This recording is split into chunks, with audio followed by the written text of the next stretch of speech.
sont données de la part de notre Seigneur Jésus-Christ. Amen. Soyez les bienvenus à cette célébration. Dans le calendrier liturgique de notre Église, nous fêtons le dimanche Laïtare. Laïtare signifie « réjouissez-vous ».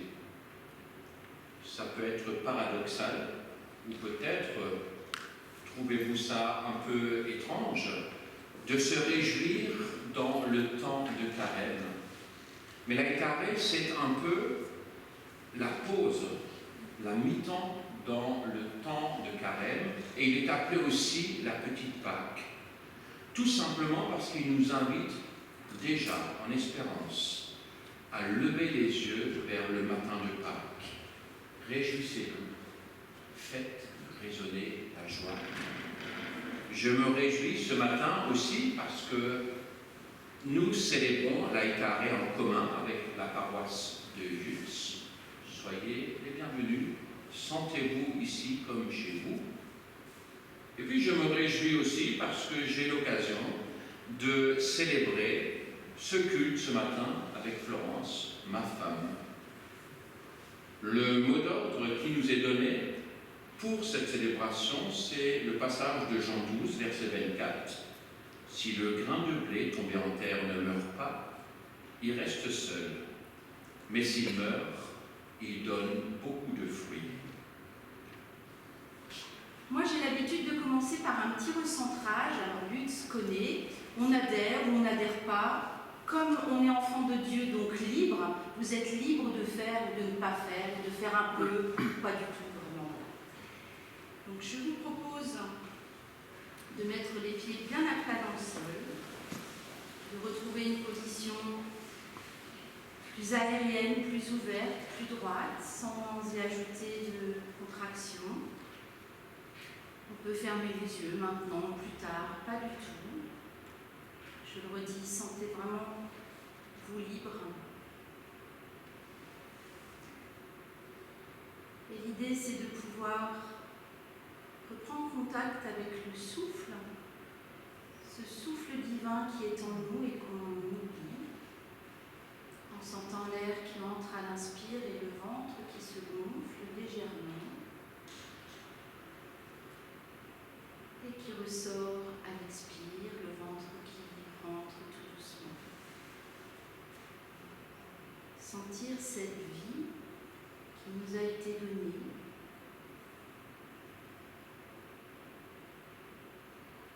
Mettre de côté tout ce qui nous a déjà traversé. Des tristesses, des inquiétudes, des joies, des questions, des projets, tout cela, on peut le poser à côté de sa chaise, on prendra le papier avant de partir. Juste mettre son corps, ses émotions et sa tête au service de la parole qui va nous être adressée ce matin.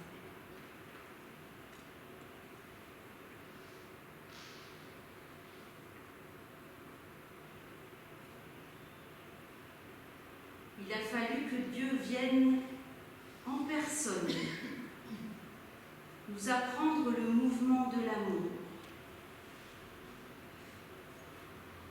Il a fallu que Jésus de Nazareth vienne aimer sur la terre des hommes.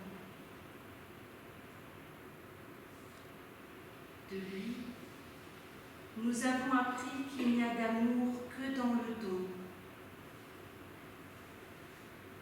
de l'esprit, le don du corps, le don du cœur. Il n'y a d'amour que dans la tendresse sans retenue, même s'il faut en être crucifié. De lui, nous avons appris que l'amour est à ce prix, puisqu'il est la vie.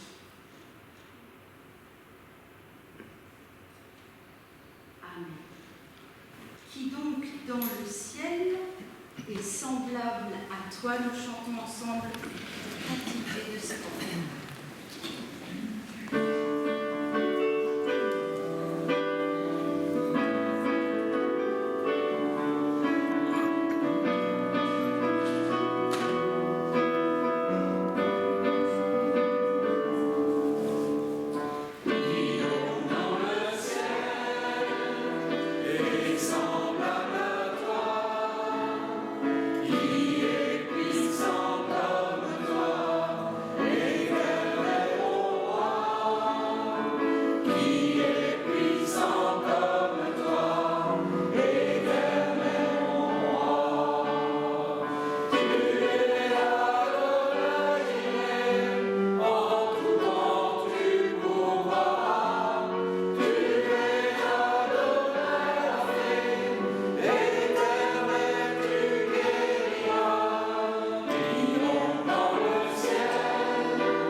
Seigneur, heureux l'homme qui trouve chez toi sa force. De bon cœur, il se met en route. En passant par le val des Baumiers, il en fait une oasis. Les premières pluies le couvrent de bénédictions. Toujours plus ardent, il avance et se présente devant Dieu à Sion. Seigneur Dieu, le Tout-Puissant, écoute ma prière. Prête l'oreille, Dieu de Jacob. Ô Dieu, vois celui qui est notre bouclier, regarde le visage de ton Messie. Puisqu'un jour dans tes parvis en vaut plus de 1000, j'ai choisi plutôt rester au seuil de la maison de mon Dieu que de loger sous la tente des infidèles. Oui, le Seigneur Dieu est un soleil, un bouclier. Le Seigneur donne la grâce et la gloire. Il ne refuse pas le bonheur à ceux qui vont sans reproche. Seigneur Dieu Tout-Puissant, heureux l'homme qui compte sur toi. Et je vous invite maintenant à chanter le refrain Dieu Tout-Puissant, ton autel mystère.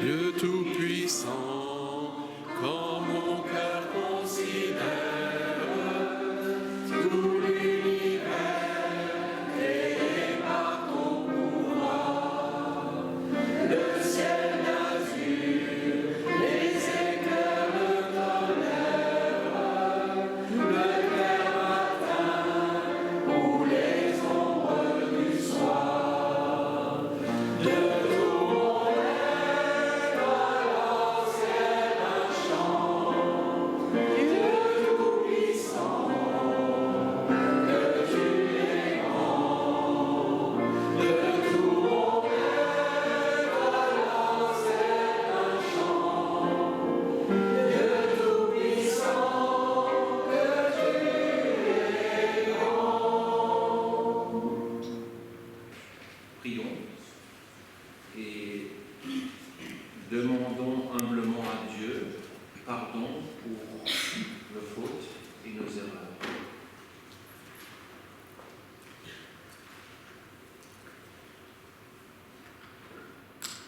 Seigneur, nous ne savons guère te tenir compagnie en ta passion.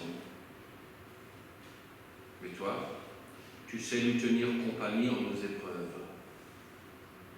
Apprends-nous à combattre l'opaque et la souffrance par la force et la persévérance de l'amour. Délivre-nous de nos envies de contourner les obstacles, comme de notre complaisance aussi à y sombrer. Donne-nous l'impatience de ceux qui aiment et la patience de ceux qui comprennent, afin que nous devenions aptes à écouter, désireux de guérir et actifs pour lutter. Aie pitié de nous, Seigneur. Seigneur, reçois, Seigneur, pardonne notre misère et nos péchés. Nous nous levons.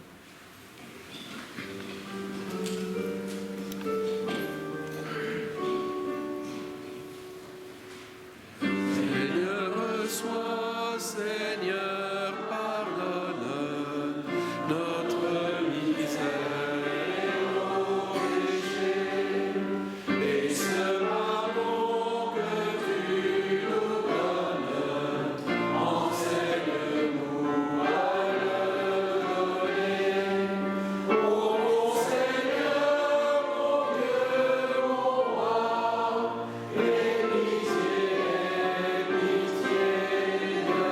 moi. Et nous restons debout pour la parole de grâce. Dieu nous pardonne. Notre Sauveur, Jésus le Christ, s'est manifesté en détruisant la mort et en faisant resplendir la vie. Libérés du poids de nos péchés, nous pouvons chanter. Nous pouvons chanter notre joie. Je passerai ma vie à dire à tous mes frères que tu es bon.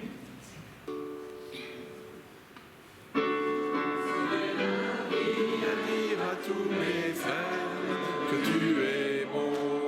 Oui, je passerai ma vie à dire à tous mes frères que tu es bon. Oh, donne à mon cœur le rythme de ta joie. Oh Seigneur avec moi. Oh, donne à ma joie le rythme de ton cœur. Oh Seigneur, je passerai ma vie à dire à tous les hommes que tu es bon. Oui, je passerai ma vie à dire à tous mes frères que tu es bon. Et avant de lire la parole de Dieu, je vous invite à la prière.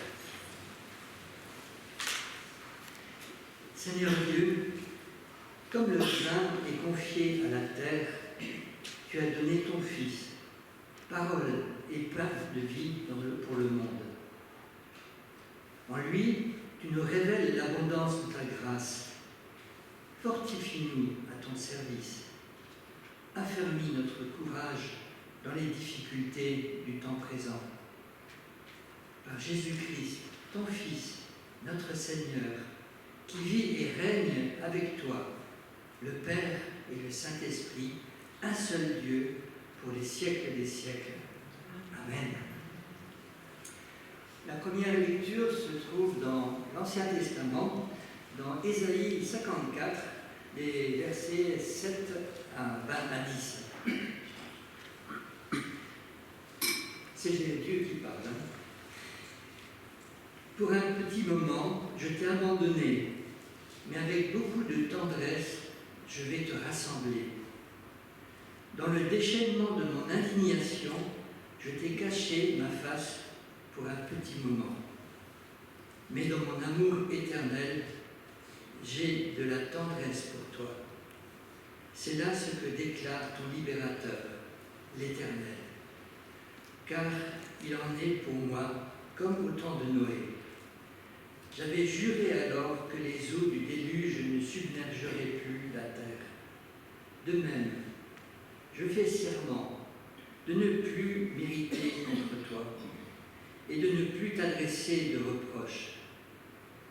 Quand les montagnes s'éloigneraient, quand les collines chancelleraient, mon amour ne s'éloignera point de toi, et mon alliance de paix ne chancellera pas, dit l'Éternel, qui a compassion de toi.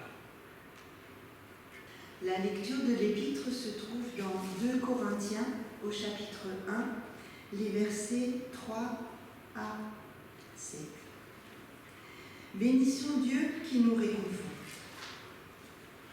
Bénissons Dieu, le Père de notre Seigneur Jésus-Christ, le Père riche en bonté, le Dieu qui accorde le réconfort en toute occasion.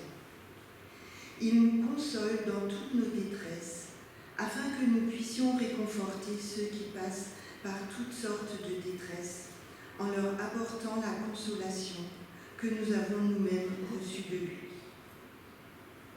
En effet, de même que nos souffrances en union avec le Christ sont très grandes, de même nous recevons aussi du Christ un très grand réconfort. Si nous sommes dans la détresse, c'est pour votre réconfort et pour votre salut. Si nous sommes réconfortés, c'est pour que vous receviez la consolation qui vous fera supporter avec persévérance les mêmes souffrances que nous endurons. Ainsi, nous avons un ferme espoir à votre sujet, car nous le savons, vous avez part à nos souffrances, vous avez aussi part au réconfort qui nous est accordé.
Nous restons debout pour la confession de foi.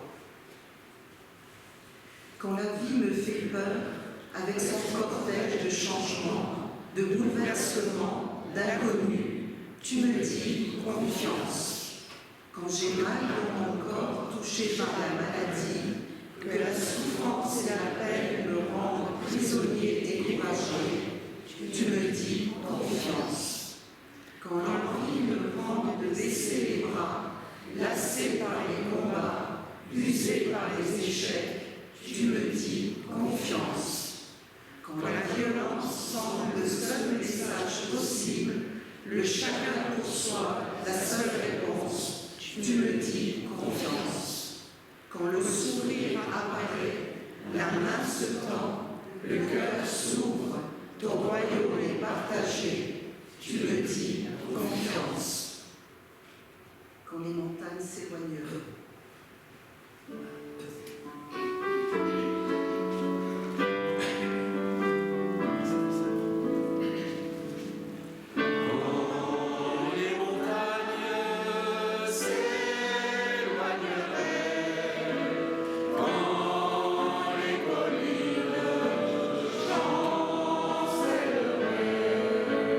Quand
Je vous invite à prendre place et à écouter le texte de prédication de ce matin. C'est le passage de l'évangile de Jean, chapitre 6, les versets 47 à 51. Et c'est Jésus qui parle. Amen. Amen. Celui qui croit possède la vie éternelle. Je suis le pain de vie. Vos ancêtres ont mangé la manne dans le désert et ils sont morts. Mais le pain qui descend du ciel est tel que celui qui en mange ne mourra pas. Je suis le pain descendu des cieux. Si quelqu'un mange de ce pain, il vivra pour toujours. Le pain que je donnerai pour que le monde vive, c'est ma chair. Amen.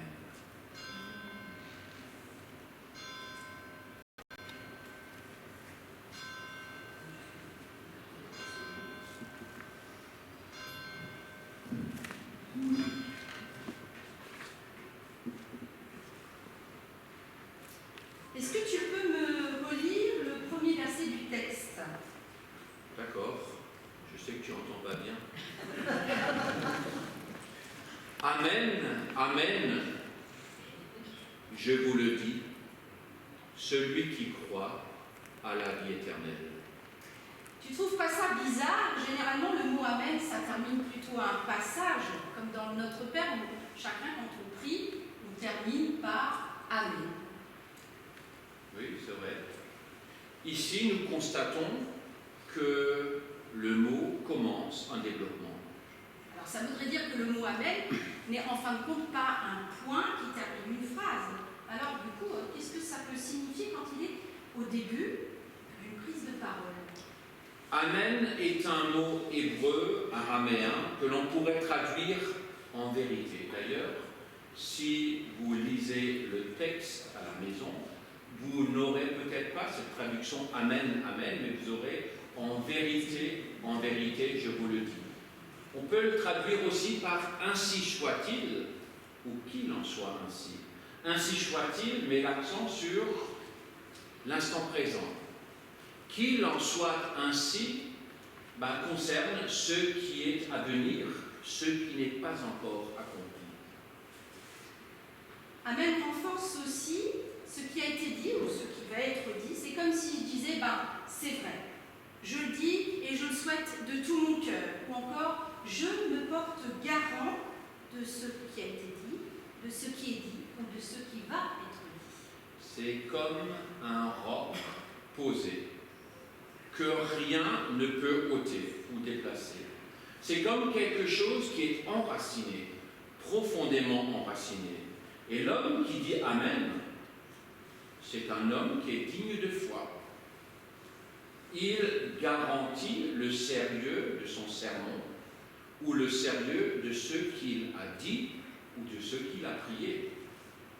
Est-ce que vous savez comment on dit bravo en langage des signes? Oui. Vous savez comment on dit bravo, voilà. Est-ce que vous savez comment on dit Amen en langage des signes? Et il y en a certains qui étaient au culte enfants et famille et qui l'ont fait. Alors je vous propose de le faire ensemble. Amen, ça représente un tampon, un espèce de sceau royal qu'on va mettre en bas d'un document officiel. Alors votre document officiel, je vous propose que ce soit votre main droite. Et ça, c'est votre sceau, votre main gauche qui est fermée comme un Stempel. On dit en alsacien, je vous dis en alsacien, ça vient un peu rapidement. Et on vient mettre au bas du document ce qu'on va dire et qu'on ne retire pas. Amen. On y va ensemble? Amen. Je confirme ce que tu viens de dire.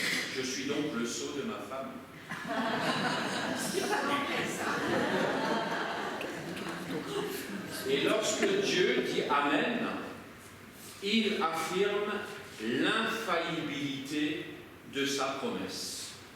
Est-ce que vous avez déjà ressenti, quand vous priez et que vous terminez votre prière, ce point à la fin que vous posez? L'importance, la profondeur de votre prière en prononçant ce dernier petit mot que vous posez à la fin, le Amen. fort, quelque chose que vous avez demandé, quelque chose que vous attendez de façon massive et solide. Ça vous est déjà arrivé? Moi, j'ai lu dans un commentaire, et je trouve ça magnifique, qu'un couple a fait inscrire dans son alliance le mot Amen pour, en quelque sorte, affirmer la profondeur de leur engagement. Alors dans l'Ancien Testament, c'est souvent le peuple qui prononce ce mot et qui intervient à la fin d'une parole donc entendue, comme pour confirmer la vérité. Vous l'avez entendu tout à l'heure, dans le Nouveau Testament, c'est un peu différent, puisque les paroles de Jésus sont souvent introduites par Amen, Amen, ou en vérité, en vérité. C'est pour nous dire que ces paroles-là sont profondément enracinées en Dieu, dans sa parole. Que c'est fondamental aussi, que c'est le moment de bien ouvrir grand vos oreilles, votre intelligence et votre cœur, comme pour nous dire, faites attention maintenant, ce qui va suivre, c'est du lourd. Alors le mot Amen, donc au début du texte, nous annonce quelque chose d'important. Et alors du coup, qu'est-ce que c'est que ça? Vous avez entendu, ce qui suit, c'est celui qui croit à la vie éternelle. En une phrase, Jésus résume l'Évangile. L'éternité comme but ultime et la foi comme une espèce de clé qu'on va mettre dans la porte pour accéder à cette éternité. Je crois et je me réjouis de cette vie éternelle. Ok, mais dire je crois et je me réjouis de cette vie éternelle, c'est aussi prendre conscience que on déplace le centre de gravité de notre vie. Il est ailleurs que là où nous le plaçons habituellement. Je m'explique. Cela veut dire que la vie n'est pas simplement jouissance là, maintenant, et profiter pleinement de la vie.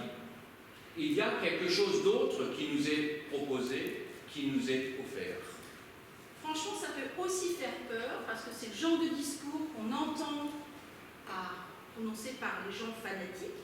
Ça ressemble vraiment à, voilà, on met le sens de la vie uniquement dans l'au-delà. C'est pas ce que j'ai voulu dire. Je dis simplement que le ici et maintenant n'est pas le but ultime de la vie.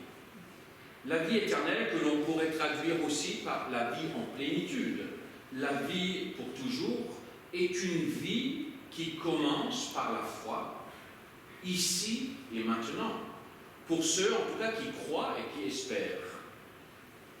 Et c'est aussi l'affirmation que cette vie, ici-bas, n'est plus conditionnée par la mort. Ça, c'est du lourd. Donc, dire « je crois et je me réjouis de la vie éternelle » nous plonge dès maintenant dans cette nouvelle dimension. Ça nous permet en fin de compte aussi de voir notre expérience maintenant, notre existence, éclairée par l'espérance de l'au-delà. Mais c'est ce que nous pouvons faire. Lorsque nous prions, nous pouvons demander à Dieu de nous éclairer par l'espérance, de nous donner déjà à voir et à vivre ce qu'il nous promet. Croire cela nous donne alors la force de traverser les épreuves dans la foi. C'est comme si on tirait les qualités de Dieu pour qu'elles viennent dans notre réalité. Comme si on faisait descendre, exister ici maintenant, la force de Dieu, la paix de Dieu, la confiance, on l'a dit tout à l'heure dans la confession de foi d'en haut, un petit peu de royaume de Dieu ici, sur terre, en nous. On lit la suite. Je suis le pain de vie, et un petit peu plus tard, le pain qui descend du ciel. Celui qui en mangera ne mourra pas. En écoutant ça, on pourrait penser que la foi est une affaire de cœur, d'esprit. Pourtant, Jésus nous dit que c'est éminemment corporel. Il parle de pain. Il parle de pain de vie, de manger, d'ingérer, de se nourrir pour ne pas mourir. Et c'est particulièrement provocateur quand même quand il dit « Je suis le pain de vie ». Oui, cela donnait libre cours à pas mal de théories fumeuses, notamment lorsque le christianisme a été accusé de cannibalisme. Moi, ça me fait plutôt penser aux paroles du Christ lorsqu'il a institué la Sainte Seine, lorsqu'il dit « Prenez et mangez, ceci est mon corps ». Oui, sauf que là, dans le texte, c'est Jean qui écrit. Et dans l'évangile de Jean, il y a cette particularité qui n'est pas comme les autres évangiles, il se met un petit peu à part. Et en guise de dernier repas, pour trouver ça en Jean 13, Jean parle de lavement des pieds. Pour Jean, Jésus lave les pieds de ses disciples. À aucun moment il partage la Sainte Seine. Et en faisant cela, il leur témoigne de son amour jusqu'à l'extrême. Je m'abaisse, je vais au plus bas, je fais ce qui n'est pas le plus beau, sachant que son heure est arrivée. Chez Jean, il y a ce lien indissociable entre l'amour de Dieu et le service du prochain. Pour Jean, Jésus exhorte ses disciples à incarner cet amour concrètement, à le partager, à le témoigner avec les autres, et le lavement des pieds est l'exemple concret que Jésus donne lui-même à ses disciples. Jésus témoigne autrement donc du dernier repas, à sa manière, on l'a dit Jésus est le pain de vie, ce pain qui vient du ciel. Et qu'est-ce que ça signifie alors, manger ce pain de vie? Moi, je crois que c'est une exhortation à nous nourrir de ses paroles, à nous nourrir de son exemple, de ses actes, de son enseignement, pour nous laisser transformer intérieurement par son amour.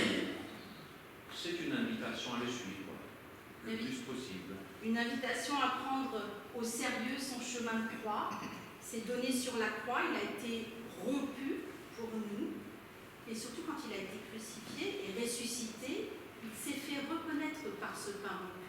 Est-ce que ça vous rappelle quelque chose quand il est ressuscité et il partage, il se fait reconnaître par le pain rompu? Il n'y a rien à gagner, hein, il faut quand même gagner. Même pas de place de cinéma comme avec les jeunes. Emmaüs, et oui, Emmaüs. Mais pas seulement. Donc Emmaüs, c'est quand il marche avec les deux disciples, les disciples ne le reconnaissent pas, il parle, etc. Il se met à table et à ce moment-là, c'est quand ils rompt le pain, il disparaît, mais là, les disciples ouvrent les yeux. Emmaüs, c'est dans l'évangile de Luc, Oui. Mais Jean aussi donne un récit. Quand Jésus est ressuscité, la seconde pêche miraculeuse, Merci. ou le pique-nique sur la plage, c'est Jésus effectivement qui va contre le pain.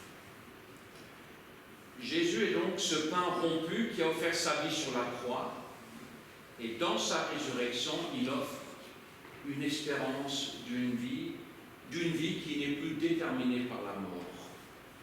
Je nous souhaite à tous d'avoir faim de ce pain venu du ciel. Je nous souhaite de chercher et de trouver cette nourriture qui nous fait grandir en amour, qui nous pousse à aller vers les autres au service de notre prochain. Il y a un truc qui m'interroge encore au verset 51, il est écrit « Je suis le pain de vie », un peu plus loin, « pour que le monde ait la vie ». Je crois que c'est important de prendre conscience que Jésus n'a pas en ligne de nous simplement notre vie individuelle, mais qu'il voit grand. Jésus voit grand, il concerne tout le monde, et ça aussi c'est encore du lourd. Il offre ce pain de vie au monde entier. Ça veut dire, pas quelques-uns, pas des VIP, des very important persons, non. Pas seulement non plus les disciples avec lesquels il chemine, tous ceux qui vont suivre, c'est-à-dire nous, le monde d'aujourd'hui, que nous soyons foncièrement croyants ou pas. Et là, il va utiliser un réseau, pour reprendre un mot d'aujourd'hui, un réseau très très important, très pratique.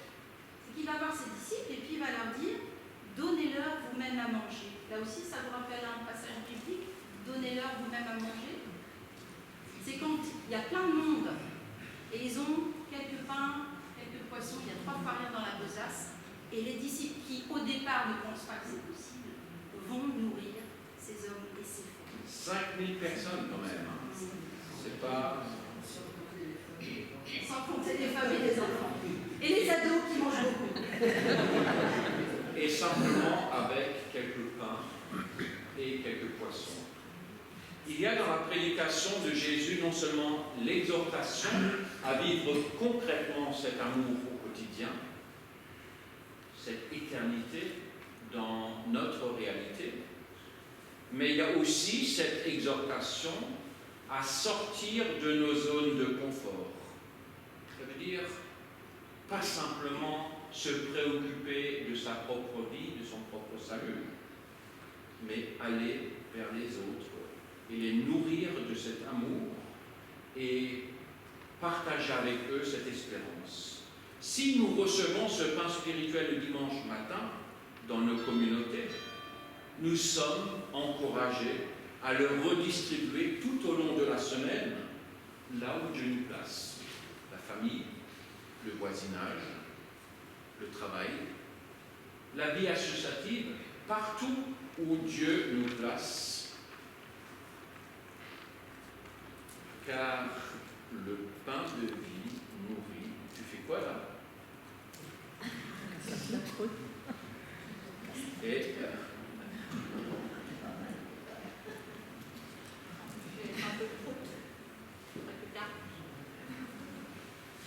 tu m'as dit que le pain de vie c'était quelque chose de physique, de corporel, tu m'as dit. Que Jésus est venu pour nourrir notre corps, notre vie intérieure, ma faim spirituelle. Alors tu vois, je t'écoute. Je l'expérimente. Et franchement, ce pain a le goût du paradis. Il est trop bon. oui. Mais j'ai aussi dit que ce n'est pas simplement pour quelques-uns, mais c'est à partager et à vivre ensemble. J'avais oublié ça. Si tu vois ce que je veux dire. Je vois. T'as raison. Alors bien. Je suis là. Alors venez. Venez tous, on va le partager. Ce pain, on va se laisser nous nourrir par le pain de vie. Je vous invite à faire un cercle. Partant la dizaine.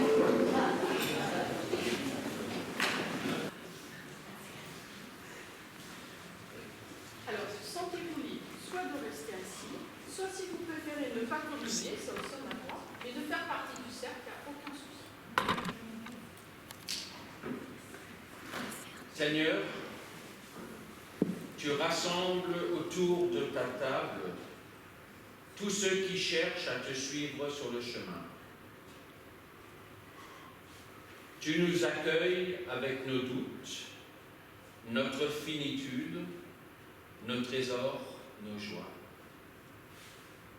Tu es à la fois ce vin du royaume et ce pain rompu. Toi, le prince de la vie, nouvel ordre sur terre. Chantons ensemble le répond.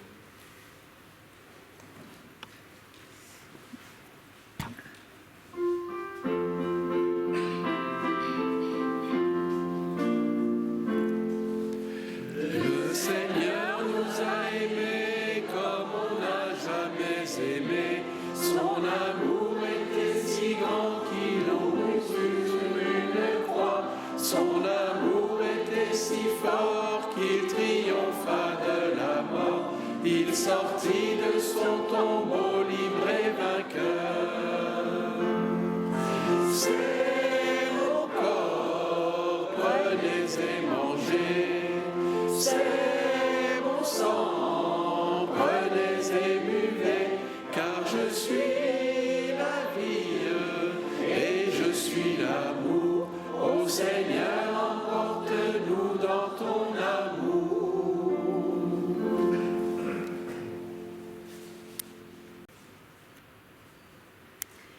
Tu as pris le pain à pleine main, et après avoir rendu grâce à ton Père, tu leur as donné en disant « Prenez, mangez, ceci est mon corps ». De même, à la fin du repas, tu as pris la coupe, et après avoir rendu grâce, tu leur as donné en disant « Prenez, buvez-en tous. Cette coupe est la nouvelle alliance en mon sang répandu pour vous et pour un grand nombre pour le pardon des péchés. Faites ceci en en mémoire de moi.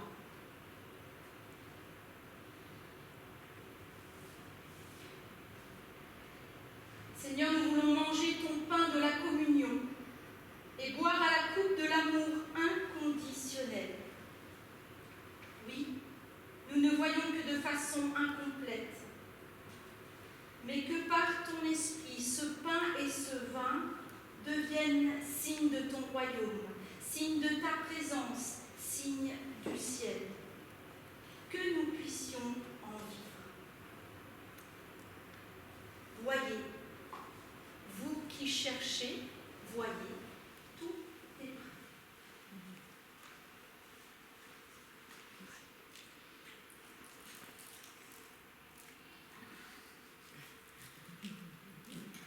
Le pain de la communion qui nous est offert en Jésus-Christ.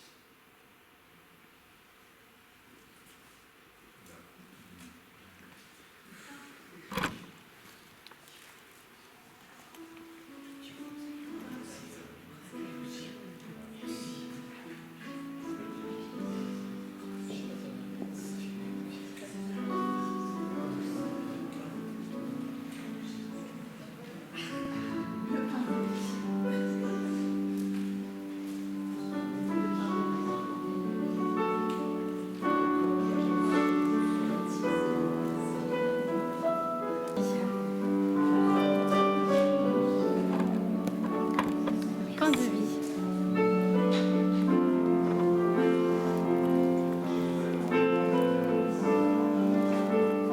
Le pain de vie. Le pain de vie.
Seigneur Jésus, tu es la force de chaque jour. Tu nous renouvelles spirituellement. Tu nous envoies vers nos frères et nos sœurs comme témoins de ton amour. Alors rends-nous fraternels, rayonnants, heureux d'être à ton service. Et voyez, je ne dis pas Amen, mais il n'y a qu'un mot pour terminer cette prière et même ce temps de message. Et si vous êtes d'accord, j'aimerais qu'on le dise tous ensemble. On pourrait même mettre le stempel sur notre feuille. Et juste quand on va le dire, se rappeler que cela nous engage. Amen. Oh, c'était pas très convaincu là. On y va ensemble? Amen. Je vous invite à prendre place. l'impression d'avoir été entraîné. Mais ça ne nous empêche pas de chanter la suite. Nous marchons vers l'unité.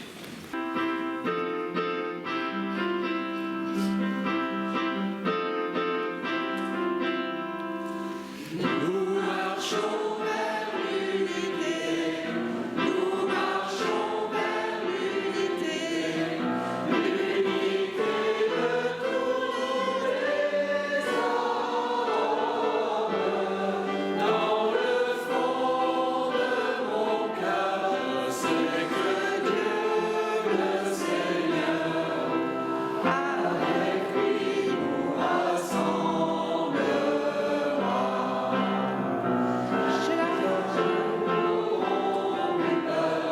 Jamais nous n'aurons plus peur, car l'amour est notre force. Dans le fond de mon cœur, je sais que Dieu le Seigneur, avec lui nous rassemblera. Et nous serons dans la joie, et nous serons dans la joie, car l'amour libère l'homme. Dans le fond de mon cœur, je sais que Dieu le Seigneur, avec lui nous rassemblera.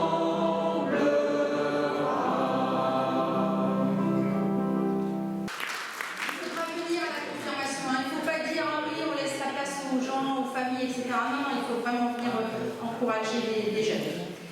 Alors, demain, pour Yutz, nous avons rendez-vous avec la mairie pour la convention à écrire ensemble. Ensuite, mardi 1er, il y a le bilan JMP à 14h30. Ensuite, nous avons mise sous pli du courrier de notre offrande le soir à 20h le mercredi, ça c'est pour le conseil presbytéral.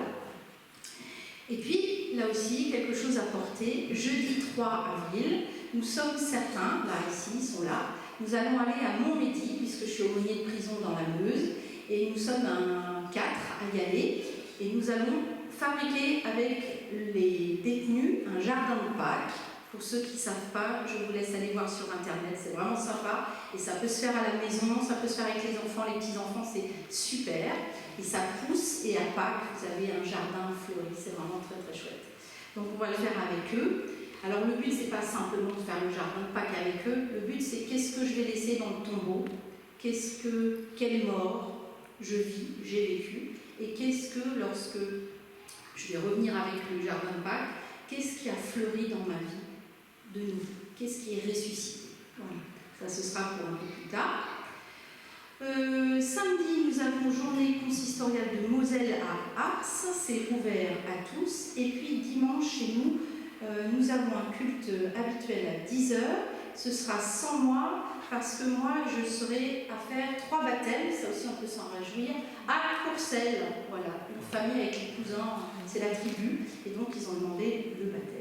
Et puis la dernière chose, puisque Denis est aussi aumônier de prison, et nous avons dans notre cœur Bénédice, qui est aussi aumônier de prison et qui a besoin de notre soutien, l'Alliance biblique propose de diffuser, a le projet, comme d'habitude, de distribuer la Bible en prison, donc 2000 Bibles. Et nous cherchons 30 000 € pour ça.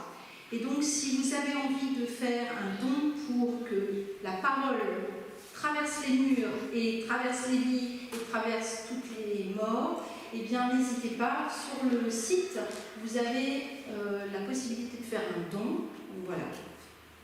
Faites-le chacun à son niveau, avec ses possibilités, mais avec cœur. Et je me dis. Nous remercions Florence et Bertrand, nos pasteurs, d'avoir préparé et présidé ce culte du 4e dimanche de Carême. Merci également à l'équipe qui a contribué à l'animation de la liturgie par la musique, les lectures et la projection. Voici les activités de cette semaine ici, à l'Albert Schweitzer. Mardi 1er avril à 14h, café partage. Jeudi 3 avril à 9h, entretien des locaux. Vendredi 4 avril à 17h, réunion du groupe de prière interconfessionnelle. Dimanche 6 avril, culte à 10h30. Florence Bach, il ne faut pas se tromper, accueillera les enfants du jardin biblique à partir de 10h15. Et le prochain atelier biblique aura lieu le mardi 22 avril à 20h. Je rappelle les autres annonces à noter dans vos agendas. C'est un simple rappel parce qu'on en a déjà parlé une ou deux fois. Aujourd'hui, c'est le dernier jour pour découvrir une exposition à l'église Saint-Maximin qui est intitulée Ecclesiam Suam, pour une église en conversation avec le monde. Le vendredi 4 avril à 20h au cinéma La Scala à Thionville, projection d'un film intitulé Un voyage au cœur de l'âme. Cette projection sera suivie d'un échange avec des religieux. Le jeudi 17 avril, ce sera le jeudi saint, il y aura comme l'an dernier un culte sectoriel du Céder au temple d'Agondange à 19h30. Et le vendredi 25 avril à 20h, il y aura une conférence à Nilvange, salle Pierre Mellet, 18 rue Victor Hugo, près de la mairie. Alors, je vais prendre la feuille que Daniel Reis m'a laissée la semaine dernière pour vous en parler. Alors, c'est une conférence à propos des médiums, astrologues, guérisseurs, ce qu'ils ne vous disent pas, les dessous du paranormal, les vérités cachées, les phénomènes inexpliqués, les dons de voyance, communication avec l'au-delà, guérisseurs de l'invisible. Le merveilleux attire et fascine. Mais que se cache-t-il derrière ces phénomènes troublants? Sont-ils anodins? C'est une conférence qui lève le voile et vous révèle des vérités spirituelles connues de peu de personnes. La conférence est adaptée aussi pour les ados. Elle est suivie d'un temps de questions avec l'auditoire et entretien privé pour ceux qui le souhaitent. Et le lendemain, donc le samedi 26 avril, il y aura un séminaire de formation ouvert au public et aux diverses communautés chrétiennes de la région, de 14h à 17h au foyer protestant, 20 rue Joffre, à l'entrée du temple de Nilvange. C'est un séminaire de formation en lien avec la thématique du vendredi soir. Alors, les pièges de l'ésotérisme, occultisme, ce séminaire vous permettra d'avoir un panorama sur les portes d'entrée de l'ésotérisme en 2025. Une attention particulière sera accordée aux thérapies alternatives et aux conséquences des pratiques ésotériques. Des éléments pratiques pour accompagner des personnes sous emprise spirituelle seront aussi proposés. Accompagner les personnes qui naviguent dans l'occultisme et veulent en sortir. L'occultisme touche de plus en plus de personnes autour de nous. Comment les comprendre, les accompagner? Quelles sont les données de l'Écriture sur le sujet? Quels sont les dangers? Ce séminaire vous apportera des réponses concrètes pour agir avec discernement et compassion. Voilà, sur le sujet. Tout à l'heure, après le culte, un binôme de prière se tiendra ici, devant, pour prier avec vous, si vous voulez rendre grâce au Seigneur ou lui demander de l'aide. Et c'est maintenant le moment de l'offrande. Elle représente une forme de réponse à la parole du Seigneur, que chacun donne ce qu'il a décidé dans son cœur.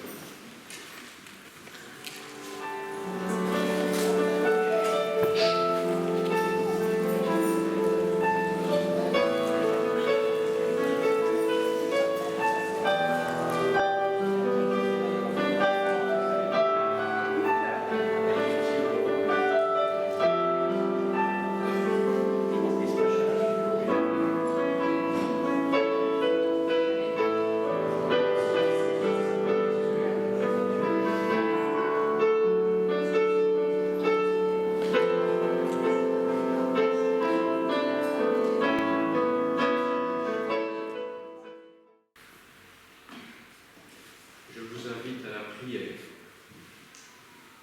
Seigneur, nous te rendons grâce pour les dons que jour après jour nous recevons de ta bonté. Accepte cette offrande comme un signe de notre consécration à ton service. Je vous invite à poursuivre dans la prière d'intercession. Seigneur, toi qui es notre Dieu et notre Père, en Jésus le Christ, tu es venu habiter notre terre. Et quelle terre! Nous vivons dans un monde qui peut être si beau. Une terre où nous semons chaque fois des graines avec l'espoir qu'elles vont éclore et où nous plantons pour embellir, ou simplement pour se nourrir, et où pour beaucoup d'entre nous, c'est de plus en plus difficile de voir cette beauté. Seigneur, viens nourrir ceux qui ont besoin de ta présence, qui te cherchent, qui ont besoin de toi. Sois auprès de ceux qui ont tout perdu dans le séisme qui vient de sévir en Birmanie et en Thaïlande.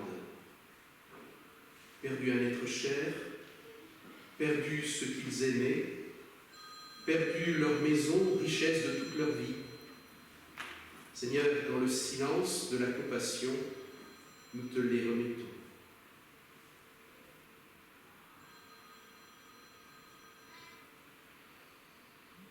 Sois auprès de tous les peuples bombardés, comme au Liban, les familles déplacées. Tu es le compagnon de ceux qui côtoient la misère et la faim dans notre pays et ailleurs. Sois aux côtés de ceux qui sont malades, ceux qui souffrent si fort dans leur vie, ceux qui doivent subir des interventions lourdes. Aide leurs familles, conjoints, enfants, parents, sois plein de vie. Sois plein de sagesse pour ceux qui nous gouvernent. Guide-les pour prendre de bonnes décisions, décisions de paix, de justice, de respect. Seigneur, les grands de ce monde, notre président Emmanuel Macron, ils ont tous besoin que tu les guides, les inspires, change leur cœur et leur course folle. S'il te plaît, viens nous en aide. Le monde, l'humanité que tu as créée, les animaux, les arbres et les fleurs ont tous besoin de toi. Et liés à celles et ceux qui croient d'une manière ou d'une autre, nous pouvons te dire d'une même voix. Notre Père, qui es aux cieux, que ton nom soit sanctifié, que ton règne vienne, que ta volonté soit faite sur la terre comme au ciel. Donne-nous aujourd'hui notre pain de ce jour. Pardonne-nous nos offenses, comme nous pardonnons aussi à ceux qui nous ont offensés. Et ne nous laisse pas entrer en tentation, mais délivre-nous du mal. Car c'est à toi qu'appartiennent le règne, la puissance et la gloire, pour les siècles et les siècles. Amen. Je vous invite à chanter le prochain chant. Je chante pour toi. Chante pour toi, un nouveau cantique, ma vie et ma foi, deviennent musique, mon souffle, mon âme, toujours proclame, toi source de vie, je chante pour toi. Je chante pour toi un nouveau cantique, le rythme, l'élan, tu les communiques car tu nous engages. Dans ton sursillage, toi garant de vie, je chante pour toi. Je chante pour toi un nouveau cantique, le ton, les accents sont bien mélodiques, ils parlent d'alliance et de ta présence, toi gage de vie. vie, je chante pour toi. Je chante pour toi un nouveau cantique dans les hauts, les bas. Moment prolifique, en toi seul j'espère. Malgré les galères, toi pilier de vie, je chante pour toi. Je chante pour toi un nouveau cantique, ma vie et ma voix deviennent musique. Nombreux sont les signes d'espoir sur nos routes, toi source de vie, je chante pour toi. Je vous invite à prendre de place 2 minutes avant la bénédiction. Je vous propose quelque chose qui n'était pas sur le document envoyé à tout le monde, mais c'est pas grave. Voilà, on termine le culte, et du coup, de façon libre, là une fois de plus, moi je crois beaucoup à la liberté que nous avons en Dieu, on peut ou on ne peut pas partager maintenant une chose avec laquelle on repart dans sa vie, dans sa famille, dans sa semaine. Une chose.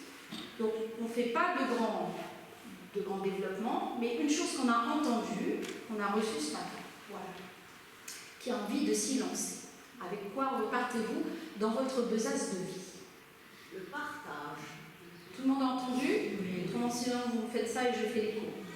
L'amour de Dieu. La joie. L'amour de Dieu. La joie. La confiance. L'unité. L'unité. Le stampe. Le goût du bon pain. Le goût du bon pain. Le goût du paradis. Oui, monsieur Rollet. La beauté que vous ayez eue de me recevoir malgré mon grand retard.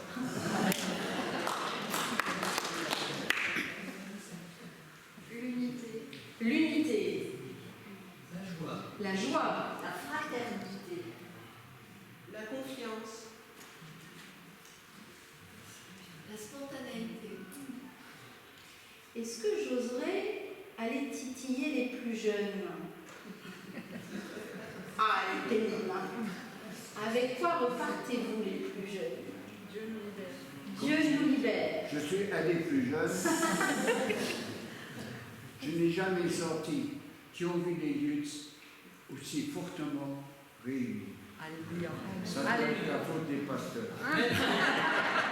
La faute. Merci, monsieur. Alors, vous avez dit Dieu nous libère. Dieu nous libère. Sinon, vous avez un voisin qui peut vous aider pour être... Tu peux même parler dans le micro si tu veux. Votre voisin peut être votre porte-parole si vous n'avez pas envie de dire fort. Dieu est avec nous chaque instant. Donc il y en a qui sont jeunes, c'est bien. Une dernière chose. La grâce. La grâce. Amen. Amen. Le stempel, la grâce. Levons-nous pour être bénis, pour emporter cette bonne parole dans nos vies. Il est votre oasis, votre soleil, votre roc. Il est votre grâce de chaque jour, le pain qui nourrit intérieurement, extérieurement, à partager les uns avec les autres. Allez, vivez avec la grâce de notre Seigneur Jésus-Christ. Amen.